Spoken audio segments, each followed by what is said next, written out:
물론 지금 현재의 모습은 그렇게 안 좋아 보일 수도 있어요. 그리고 이미 입지 좋은 데는 분양 끝났어, 뭐 이렇게 말씀하시는 분도 있는데 저는 그렇게 생각하지 않습니다. 네, 검단은 앞으로도 2차, 3차 계속 이제 분양이 될 텐데 꾸준히 좀 관심 가져보시기 바랍니다. 자, 검단 아파트 5억 2만 명이 몰렸다, 뭐 이런 뉴스 제목인데요. 검단, 그러니까 청약은 두 가지가 있다고 생각하시면 됩니다. 분양되는 건데 첫 번째는 정비 사업으로 되는 게 있고요. 또 하나는 택지지구가 있어요. 택지지구는 쉽게 생각해서 뭐 신도시 이런 거 생각하면 됩니다. 신도시. 그러니까 뭐 검단 신도시나 뭐 동탄이나 뭐 이제 조금 있으면 나오게 될 3기 신도시 이런 데에는 다 택지지구예요. 그리고 정비 사업으로 되는 거는 재개라고 하죠. 재개발, 재건축. 기존에 있던 거를 부시고 새로 짓는 게 정비 사업으로 된 겁니다. 쉽게 말씀드리면 정비 사업으로 나온 청약은 비싸요. 이게 단점이에요. 비쌉니다. 아주 비싸요. 택지지구에서 나온 청약은 저렴합니다. 상대적으로 훨씬 저렴해요. 왜냐? 여기는 원래 아파트가 있던 그런 데가 아니에요, 대체로. 그러니까 뭐 논밭, 산, 임야 이런 거를 다 밀어버리고 거기에다가 이제 분양을 하는 거라서 가격이 쌉니다. 동탄도 마찬가지죠. 돈탄이라 그랬네요. 동탄도 택지지구였어요. 처음에 아주 싸게 분양했죠. 84 기준으로 한 뭐 3억 후반, 4억 초반 여기서부터 분양을 시작했거든요. 한 3억대부터 했던 걸로 제가 알고 있는데 지금 롯데캐슬 그런 데도 한 5억대 정도에 분양을 했거든요. 하지만 지금은 한 16억까지 갔잖아요. 그죠? 동탄에 롯데캐슬 입지가 떨어지다고 말하기는 어렵잖아요. 가격이 다 말해주다시피.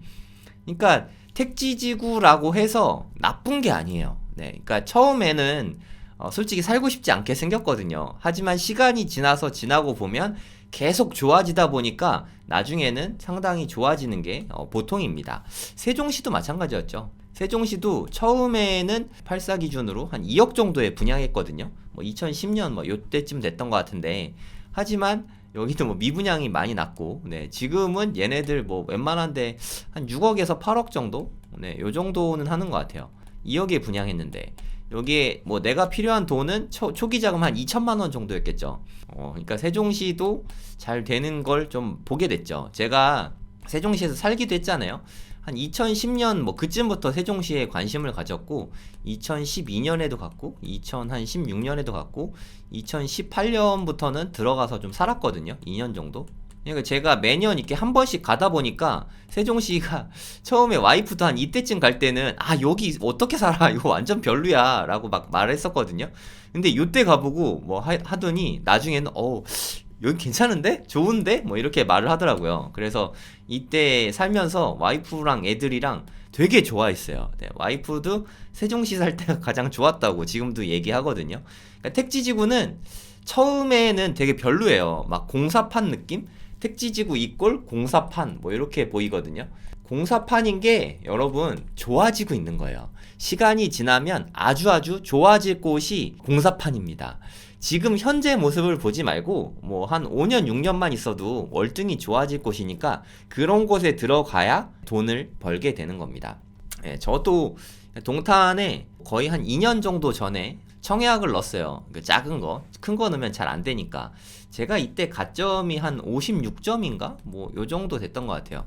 60점이 좀 안 됐던 것 같아요. 근데 여기 해갖고 예비로 당첨이 됐거든요. 그러니까 좀 작은 평수? 근데 56점인데도 예비였어요. 인기가 워낙 많으니까. 택지지구, 검단 같은데 저는 검단을 되게 좋게 생각하거든요. 물론 지금 현재의 모습은 뭐 이렇게 그렇게 안 좋아 보일 수도 있어요. 그리고 뭐 입지로 봤을 때 이미 입지 좋은 데는 분양 끝났어, 뭐 이렇게 말씀하시는 분도 있는데 저는 그렇게 생각하지 않습니다. 네, 검단은 앞으로도 2차, 3차 계속 이제 분양이 될 텐데 꾸준히 좀 관심 가져보시기 바랍니다. 사실 이게 너무 당연한 거죠. 왜냐? 광명도 이제 한 12억 정도 하잖아요. 그쵸? 84 기준으로 청약이 12억 합니다. 근데 검단은 84가 5억대였어요. 5억대. 5억 6, 7천 했던 것 같은데 5억대 분양을 했으니까 가격 차이가 너무 많이 나잖아요. 그쵸? 그래서 검단에 사람이 몰린 겁니다. 앞으로도 아마 택지지구는 많이 몰리게 될 거예요. 그리고 이제 제재로 만들어지는 재개발, 재건축으로 만드는 정비 사업은 미분양이 이제 슬슬 나오고 있죠. 네, 미계약분이 꽤 나오고 있습니다. 점점 더 심화될 거예요. 이제 이게 왜 심화되냐? 가격이 계속 높아지는데 사람들은 이제 좀 지쳐갈 거거든요. 아, 거기가 12억이야? 거기가 14억이야? 이게 점점 지쳐갈 거거든요. 이제 그러면 이게 미분양이 더 많이 나게 될 거예요. 미분양이 막 점점 늘어나게 될 텐데, 그럼 이렇게 미분양이 많이 생기니까 정비 사업을 안 하겠죠. 건설사 입장에서. 왜냐면 돈이 안 되니까.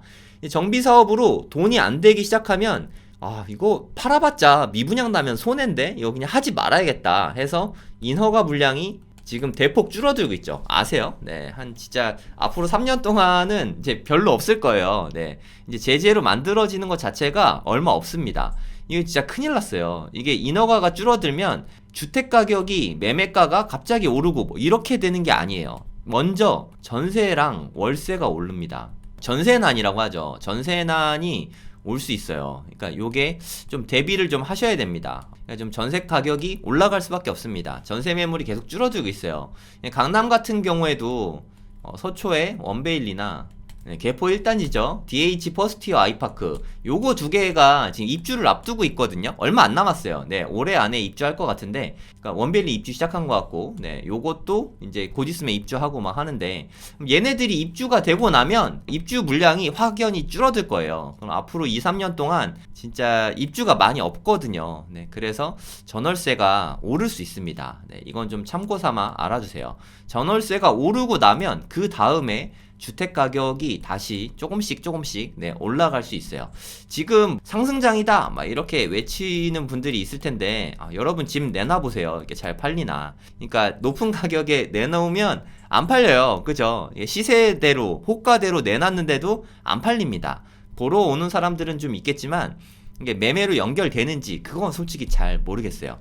그러니까 상승장인가? 뭐 저는 잘 모르겠습니다. 뭐 좋은 데는 조금 나오는 것 같은데 거래량도 뭐 이렇게 엄청 많은 것 같진 않고, 호가 매물은 많아요. 매물은 엄청 늘었는데 거래가 지금 잘 안 되고 있는 상황입니다. 다시 한번 정리 드리면 청약이 되는 게 두 가지 시장이 있다. 첫 번째는 정비사업, 제재로 만들어지는 게 있고, 두 번째는 신도시, 그러니까 택지지구에서 만들어지는 게 있는데, 앞으로는 택지지구에서 분양되는 거는 인기가 그래도 꽤 많을 텐데, 정비사업은 분양가가 계속 높아지면서 인기가 별로 없을 거예요. 우리가 청약을 받는 이유는 사실 싸게 사는 게 크잖아요. 그죠? 청약은 아파트를 싸게 사는 방법이다. 사실 우리의 고정관념은 이런 건데, 지금의 정비사업으로 나오는 청약은 주변 시세보다 오히려 더 비싸게 나오거든요. 그러니까 물론 그게 정상이긴 한데, 우리가 이제까지는 분양가 상한제가 있었잖아요. 이 분양가 상한제 덕에 기존에 있던 기축 아파트들, 주변 아파트들보다 오히려 새로 분양한 아파트가 더 쌌는데, 이제는 더 이상 그렇지 않다는 거죠. 그러면서 더 이상은 이제 제재로 만들어진 아파트들이 청약의 매력도가 점점 떨어져 가고 있는, 네, 시점이 된 것 같습니다. 제가 그 미래에서 왔습니다. 그 영상에서도 말씀을 드렸던 것 같아요. 그죠? 청약 시장이 되게 활발하게 되다가 어느 시점에서 미분양이 많아지면서 이제 좀 하락장이 올 거다라고 말씀을 드렸는데, 좀 그런 양상을 조금 보이게 되고 있는 것 같아요. 좀 보여드리면, 제목이 좀 자극적으로 나왔는데, 상도 푸르지오 클라베뉴. 네, 제가 이거 처음에 청약하기 전에 말씀드렸었잖아요. 이거 후분양이고 위치가 좀 애매한데 비싸다. 위치가 좀 꼭대기였죠. 그리고 지하철역도 멀었어요. 근데 후분양이고 해서 비싸다. 이런 말씀을 드렸었는데 기억하실지 모르겠네요. 그러니까 상도 푸르지오 클라베뉴, 사실 저는 이게 미계약분이 나올 수밖에 없다고 생각이 들었어요. 만약에 이게 진짜 완판되면 사람들이 좀 이거 좀 너무한 거 아닌가 하는 생각이 좀 들었을 것 같은데, 제가 생각했던 대로 한 반 이상이, 절반 이상이 미계약분이 남았습니다. 대우건설에서 한 건데, 푸르지오니까 대우죠. 대우건설에서 계약률을 공개할 수 없다라고 말했습니다. 계약률 공개하면 너무 저조하게 계약됐으면 사람들이 미계약분 줍줍하러 더 안 오거든요. 이거는 조금 더 오래 갈 수 있어요. 중공업 미분양 물량이 많진 않을 수 있겠지만 어찌됐든 미계약분이 꽤 많이 나왔습니다. 이거 되게 경쟁률 괜찮았거든요. 경쟁률은 괜찮았는데 이거 아무래도 미계약분 나올 것 같다라고 생각했었는데, 네, 미계약분이 꽤 많이 나왔습니다. 그리고 또 하나, 구로에는 개봉이죠. 네, 이 호반 서밋 개봉이라는 데인데 10억 밑으로 나오긴 했어요. 근데 여기가 뭐 여가구도 되게 멀고 위치가 진짜 애매하거든요. 얘네가 18대 1, 10대 1, 뭐 이렇게 경쟁률이 나쁘지 않았습니다. 하지만 미계약분이 한 70개 정도 나온 것 같아요. 이거 줍줍 하실 분들도 뭐 있을 것 같긴 한데, 뭐 저는 그냥 쏘쏘합니다. 아주 나쁘지도 않고 이거 샀다고 해서 완전 망하는 거 아니야, 그 정도 수준까지는 아닌 것 같은데, 그럼 이걸 사면은 완전 잘 사는 건가? 그것도 잘 모르겠어요. 네. 택지지구에 나중에 줍줍 나오면, 네, 그런 거는 좀 노려보시고, 이렇게 10억 넘는 거, 그러니까 10억 넘는 거, 서울에 10억, 이게 뭐 나쁜 가격은 아니거든요. 이제는 많이 올랐으니까. 나쁜 가격은 아닌데 이 위치가 사실 그렇게 별로 좋지 않아요. 그러니까 오류 IC 아시는지 모르겠는데, 저는 이렇게 남부순환로 타고 많이 지나다니던 데거든요. 네, 제가 대학 다닐 때 맨날 오토바이 타고 다니고 스쿠터 타고 다니고 막 그래서 많이 지나다니던 데인데, 오류 IC가 뭐 그렇게 입지가 좋은 곳이 아니에요. 지하철역도 좀 멀고 여기랑 가까운 곳이거든요. 그래서 입지가 별로 좋지 않아서 이게 10억 가격이 문제가 아니라 입지가 좀 떨어져서, 네, 이게 좀 미계약분이 많이 나온 것 같아요. 하지만 서울 10억이니까 나중에는 이거 아래 금액이 신축으로는 많진 않을 거예요. 그러니까 이거는 뭐 그냥 쏘쏘다. 청약이 딱 하나만 되는 건데, 그리고 비싸니까 서울 아파트 여러 채 사기 힘드니까 딱 한 채만 사는 건데, 딱 한 채인 집이 호반 서밋 개봉이다. 이거는 조금 아쉬울 수 있을 것 같아요. 네, 판단은 여러분들이 하시면 됩니다. 네, 이건 이제 곧 있으면 줍줍 이제 예정입니다. 다음 주 월요일부터 이제 이건 하는 것 같고, 뭐 얼마 안 남았어요. 근데 뭐 솔직히 둘 다 이렇게 막 추천하고 싶지는 않아요. 네, 판단은 본인이 하시는 거죠. 네, 여기도 또 하나 있죠. 서울대 벤처타운역 푸르지오. 네, 여기가 신림역 쪽인데, 신림역이라고 그러긴 좀 그렇고, 신림선이라고 새로 이제 개통했나? 네, 개통한 것 같기도 하고. 네, 서울대 벤처타운역이 가까운 편인데, 네, 1.4km, 1.4km면 한 걸어서 한 15분, 20분 정도 걸리겠죠. 그리고 청계 SK뷰도 뭐 이렇게 미분양으로 조금씩 남는 것 같아요. 이거 다 이름들이 이제 조금 익숙하지 않나요? 제가 한 번씩은 다 언급했던 단지들인데, 여기가 다 미계약분이 조금씩 나오고 있어요. 이제 이 정도 되면은 건설사에서도 엄청 간보기가 들어갈 거예요. 아, 이거 얼마에 지금 분양을 해야 되나? 싸게 해야 되나? 아니면 우리가 싸게 하면 또 손해볼 수 있는데 또 이익을 많이 남기기 위해서 좀 비싸게 해야 되나? 고민이 되게 많이 되는 시점이 왔습니다. 근데 분양가가 여기보다 더 싸지기는 제가 봤을 때 쉽지가 않아요. 건설사의 건축비가 너무 많이 올라가지고 앞으로 분양가는 좀 올라갈 것이고, 그에 따라서 미계약분, 미분양 이런 것도 조금씩 늘어날 거라고 생각이 됩니다. 앞으로 뭐 미분양이 나면서 분양권 시장도 내년쯤 되면은 좀 활발하게 열리게 되지 않을까. 마이너스 P라고 하죠. 너무 이름만 들어도 무섭지 않습니까?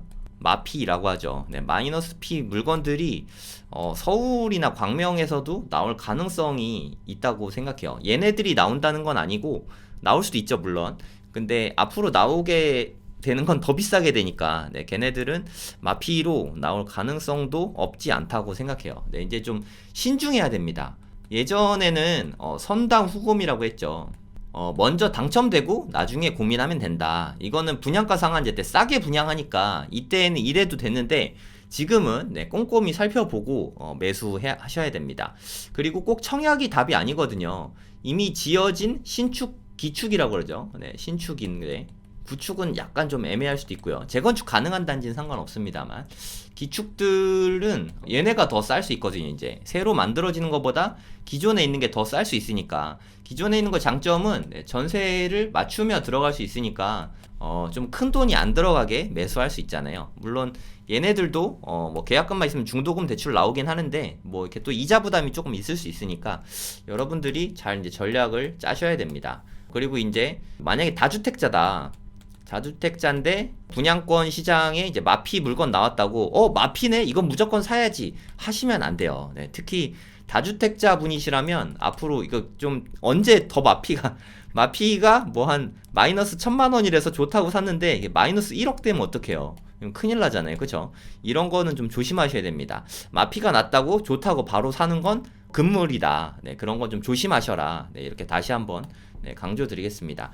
앞으로는 분양시장이 지금처럼 뜨겁진 않을 거예요. 그 대신 택지지구, 혹시 뭐 동탄은 끝난 것 같고 거의, 검다는 계속 나올 거고, 그리고 3기 신도시 뭐 이런 데는 나올 거거든요. 걔네들은 앞으로도 계속 뜨거울 거라고 생각합니다. 하지만 정비 사업으로 되는 데는 가격이 좀 비싸서 미분양이 앞으로도 계속 나올 것 같아요. 네.